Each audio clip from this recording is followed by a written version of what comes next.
Another of the hats you wear is as a leader of expeditions to the Yucatan to look at the... Do you want to talk about that? Well, I take people to visit the Maya in the Yucatan and in Guatemala every year since 2005.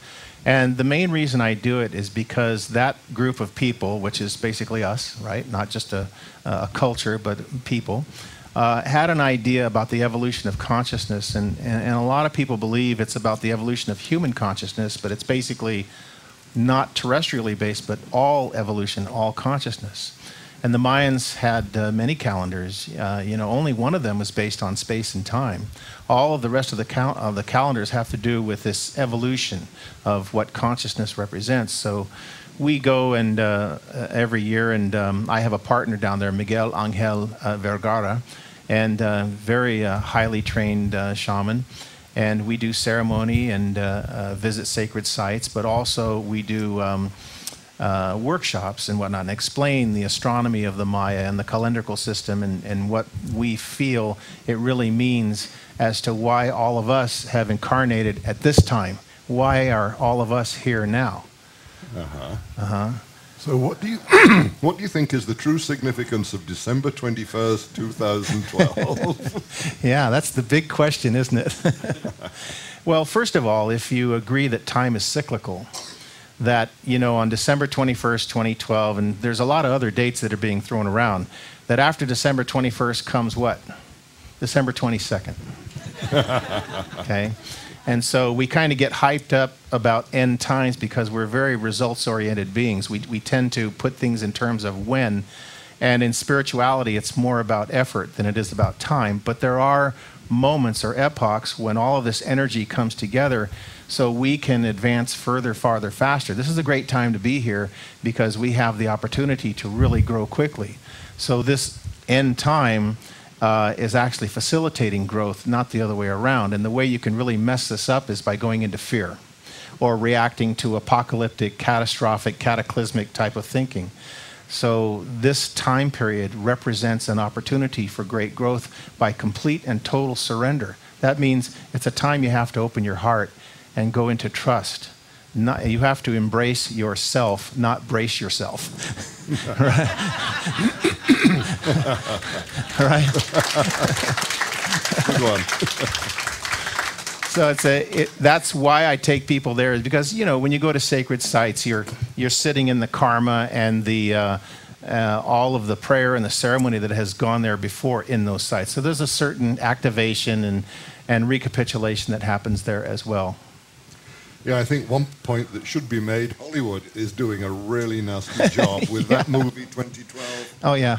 I mean, we really got to underscore, do not go into fear over the movie 2012. Yeah. It's nothing like what's going to happen. It's just Hollywood trying to open you wallets, that's all. And it's easy to lose your center and go into what if and what's going to happen, what it's going to be like. And you guys that are on the web and you see all the different sites that are projecting, Mars is coming too close, or Phobos is going to hit the Earth, or the asteroid, or Nibiru and the Anunnaki are coming. And there's so much out there. What is the really most important thing is in here, not out there. This, more important. So that's where you have to be very stable, like the pyramid, cannot be manipulated. You take care of this first, and all the rest of that will take care of itself. So what do you think actually happened to the Mayan culture, its demise? My opinion? Yeah. When your karma is complete, usually the body dies. Or when your karma is complete and you're very evolved, you choose to leave. So, there's still 8 million Maya in the Yucatan right now. And many of them do use the original Tzolk'in calendar and other Mayan calendars. But in my opinion, those Maya were ready. They finished building the pyramids. They buried them because in many cases they were pyramids that were completely covered with dirt. There's no mountains. But they buried them so that we would find them again, because when the consciousness is ready, you will step into what's next for you. So those Maya were completely ready to disappear. They finished their work. So they went to another dimension, and then now, here nowadays, we're finding all of these amazing places because we're meant to find them. What you do with what you find is how you define your character. So now you've found these great teachings and these great openings of consciousness to higher levels of our true self, which we are meant to find in this time and age. Now what you do with that is how you define yourself. I've never heard that before. I mean, people talk about the running out of water or... I know my mic fell down. And now the sign fell down. But nothing will happen in 2012.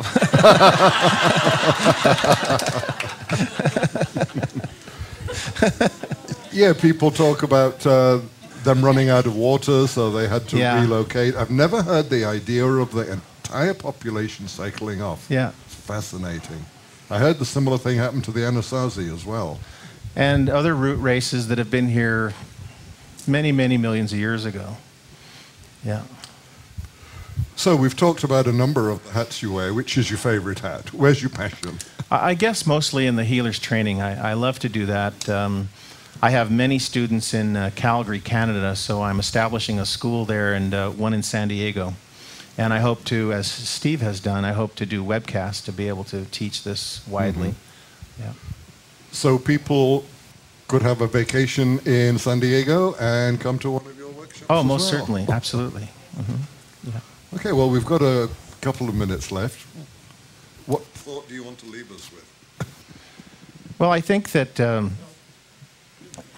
one of the things that we talk about is what are we here to do? You know, yeah, we're here gathered together. And a lot of times we come to these events to hear a speaker, like if the Dalai Lama came here to speak. And I think one of the most important things is this is a collective consciousness where everybody's path is unique but equally important. One of my teachers says that, you know, whether adjusting shoes in the entranceway or sweeping out the hallway, the world operates that the things that need to be done at any given moment, you know, the things that should be done must be done. The reason why some things are boring to us is because we're kind of stuck in that everyday event. But in the eyes of the Absolute, all tasks are the same. So it's easy to think that you come here to this event and you see Tony and I talking or Steve talking or other presenters.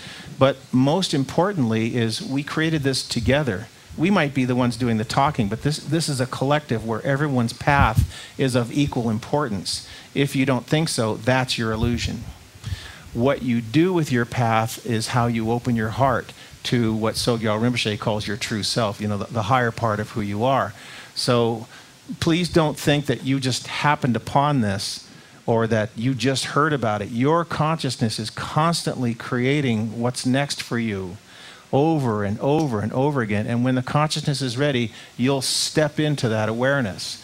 So if you keep your heart open, and you know that what's next for you is what's best for you, please don't think that somebody has a more important path or more vital than you, but it's just so important to see what is called your preciousness, or what the Buddhists call the sweetness. The sweetness means that within you which is already perfect. And we'll have to end on that note. I'm afraid we're out of time. We'll be back in 3 minutes.